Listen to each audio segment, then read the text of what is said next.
Gente, vamos aproveitar o embalo aqui, né? Nesse caso de terça-feira à tarde, eu não sei que dia que você vai estar assistindo, mas aqui, terça-feira à tarde. Não são os embalos de sábado à noite, mas eu peguei aqui, estou embalada, meu paciente faltou, e eu vou aproveitar o ensejo e falar sobre os tipos de modos, né? Nos vídeos anteriores eu falei o que são modos, e agora eu vou falar quais são os modos já categorizados, obviamente. A terapia do esquema é uma ciência ainda, ó, ela está evoluindo a cada dia, então as pesquisas estão aí. Mas o que a princípio são os modos? Quais são os modos? Se você ainda não se inscreveu no canal, se inscreva, dê um like, isso é importante para a gente continuar esse trabalho, que é um trabalho de informação. Eu sempre digo que a democratização do saber é fundamental. Então, seja bem-vindo, dá um like, se inscreva se ainda não se inscreveu e vem comigo discutir esses assuntos, comportamento humano, terapia do esquema, neurociência. Vem comigo, tá? Fica aqui pertinho de mim, que eu vou contando as coisas que eu sei para você e você vai contando as coisas que você sabe para mim e a gente pode discutir os assuntos, tá bem? Olha aqui, quais são os modos? Primeiro, em terapia do esquema, a gente fala sobre os modos criança. O que são esses modos?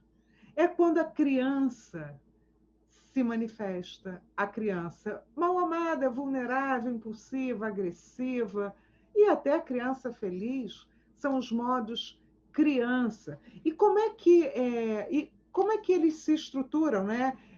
Como é que eles aparecem, na verdade? Eles são claros, absolutamente claros, em pacientes que têm transtornos de personalidade borderline. A gente vê aquela criança ali, ó, atuando o tempo inteiro de maneira agressiva, impulsiva, desesperada, né? Sem saber o que fazer com o que ela sente. Então, na border ou no border, porque existe uma questão diagnóstica subentendida nos homens, né? As mulheres são mais diagnosticadas como borderline que os homens. Aliás, eu quero um parênteses aqui. Sabe aquele homem que ama demais? Que diz para a mulher assim, se você não for minha, você não é de mais de ninguém? Não, não, não necessariamente ele é um psicopata. Ele pode ser um border, que não suporta o abandono. Então, ele não diz isso para a mulher porque ele ama essa criatura. Ele diz isso para essa mulher porque ele não quer ser abandonado. Ele não admite o fato dessa pessoa ir embora. Isso é amor? Claro que não, gente. Isso é cisma, né? Vamos combinar? Igual o ciumento. Ciumento também pode ter um transtorno de personalidade borderline. O ciúme não é sinal que ele te ama, tá, galera? Nem que ela te ama, né? Ciúme não é sinal de amor. Ao contrário, ciúme é sinal de falta de amor. E nesse caso, falta de amor próprio. Então, só deixei esse parênteses aqui, porque eu acho muito importante que as pessoas fazem um subdiagnóstico de transtorno de borderline para meninos, tá bem? Geralmente dizem, ela é border. Não, ele também pode ser border, tá? Esse esquisito pode ser border. Então, aqui, são inatos, são modos criança, né, que já nasce com o sujeito. Ele já tem, esse modo é o mais fundamental, já vem com a criatura desde sempre, né? A maneira. E aí, essa criatura, com seu temperamento, encontra o ambiente, né, lá na infância, e aí ela vai estruturando os seus modos de atuação no mundo, tá bem? Esse ambiente, portanto, ele pode educar essa criança na expressão dos seus anseios, das suas frustrações, ou não. Geralmente, quem tem transtorno de personalidade borderline não foi educado na administração dessas frustrações ou intenções infantis. Então, ele é destrambelhado, ela é destrambelhada, a pessoa fica destrambelhada, esse é o nome, sabe? Aquela que não sabe o que fazer, aquela que se desespera, que dá defeito, enfim. Então, isso está dentro desse modo criança.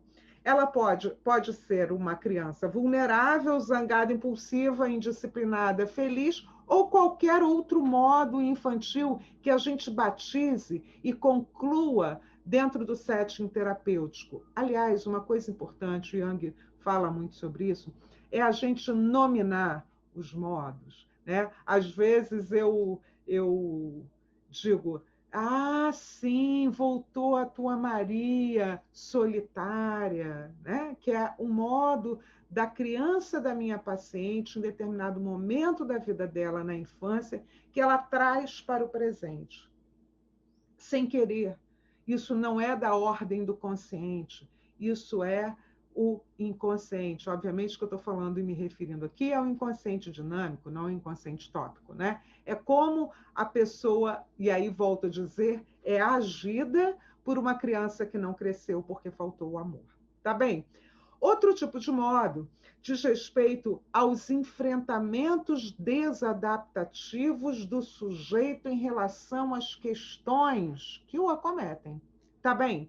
Por exemplo, são tentativas de adaptação, né? As pessoas estão tentando ali se adaptar às necessidades emocionais insatisfeitas na infância, e aí ele vem arrastando para a vida adulta, tá bem? Esses modos são tentativas desesperadas de lidar com uma adversidade. Por exemplo, diante de uma frieza da parentalidade, do pai, da mãe, dos dois, uma criança pode se tornar fria também, né? Esse modo frio de lidar, se resignando ali ao esquema, né? Ou ela pode se tornar hipercarente na tentativa de suprir a frieza dos pais. Vocês compreenderam? Ou uma outra tentativa, que é mais evitação, né? Mais evitativa, que é não me relaciono com ninguém, porque todas as pessoas serão frias e eu irei sofrer. Então, são modos de enfrentamento desadaptativos, mas prestem atenção. Na infância dessa criatura, esse modo teve uma função de adaptação. Vou te dizer por quê. Ah, eu vou me tornar fria é uma conclusão inconsciente, tá, gente? A criança não vai pensando assim, né? Ela vai arrumando um jeito de lidar com aquela dor. Ah, eu vou me tornar fria também para eu suportar o fato da minha mãe não me dar afeto. Então, eu vou me tornar uma pessoa fria também. Ela vai ajeitando isso na vida dela. O problema é que, naquele momento, esse estilo de enfrentamento teve função de protegê-la, para ela não sofrer demais. O problema é que ela coloca isso no piloto automático e, durante a vida inteira, ela vai se tornar fria também para suportar a dor de ser quem ela é. Compreenderam? Compreenderam? Então, esse é um modo de enfrentamento, tá legal? Um modo de enfrentamento das adversidades, tá legal? E corresponde aos processos de resignação, evitação ou hipercompensação, ou seja, dependendo do estilo do bicho que mora em cada um de nós, eu posso ser, por exemplo, uma pessoa lutadora. Meu bicho é mais hipercompensador. Eu vou lá, eu vou para o oposto da história, né? Ou a pessoa pode ser mais resignada. O bicho dela, em vez de fugir ou lutar, paralisa. Tá bem? Ou posso ser mais evitativa. O que significa isso dentro dessa compreensão filogenética, né? O que significa? Eu fujo. Eu fujo. Então, esse é um modo de enfrentar a adversidade. Se eu tenho um esquema de fracasso, por exemplo, e tenho um estilo evitativo, e alguém me oferece, me convida para dar uma palestra num lugar que eu não conheço, eu vou fugir, porque eu tenho medo. Entende? Então, são estilos de enfrentamento. Esse é um tipo de modo. Então, são modos criança, né? Modos de estilos de enfrentamento e modos pais disfuncionais. O que significa exatamente isso, os modos pais disfuncionais? É na exata medida em que a criança engole parte da sua parentalidade. às vezes eu brinco com os meus alunos, eu digo assim, tem que vomitar a mãe, tem que vomitar o pai. Porque muitas vezes a criança entende, né, a criança já adulta lá no nosso consultório, entende que aquela parentalidade foi absolutamente tóxica, exigente, mas mesmo assim esse sujeito repete esse modo, pai supercrítico ou mãe exigente com o outro e com ele mesmo.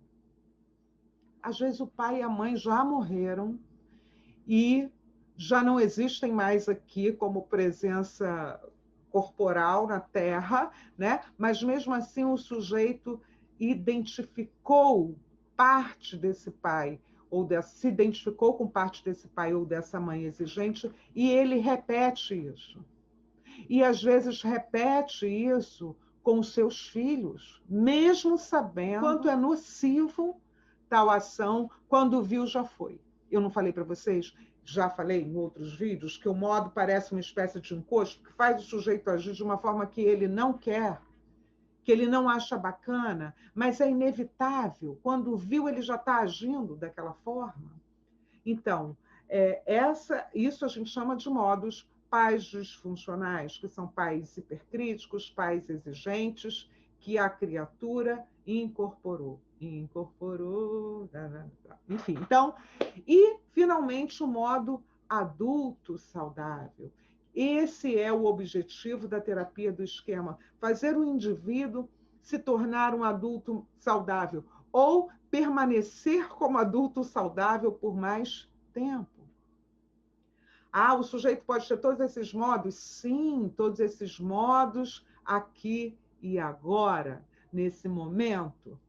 Entende? E aí vira aquela maluquice, né? Vira uma maluquice danada. Tem tudo junto, a pessoa vai mudando de tipo de personalidade. Já assistiram Fragmentados? O transtorno dissociativo, ele é uma maneira da gente entender, é uma maneira intensificada desses modos se apresentarem. Assistam Fragmentado, filme maravilhoso, cara, tem diversas personalidades, cada uma delas uma expressão de um modo desses assim. Tá bem? Olha, gente, é inevitável falar de cinema, né? Eu vou falo de cinema porque os filmes eles nos ajudam muito, auxiliam muito, tanto no tratamento com os nossos pacientes, para a gente discutir, né, no consultório, quanto aqui para fazer entender conceitos em psicologia, em neurociência, em terapia do esquema.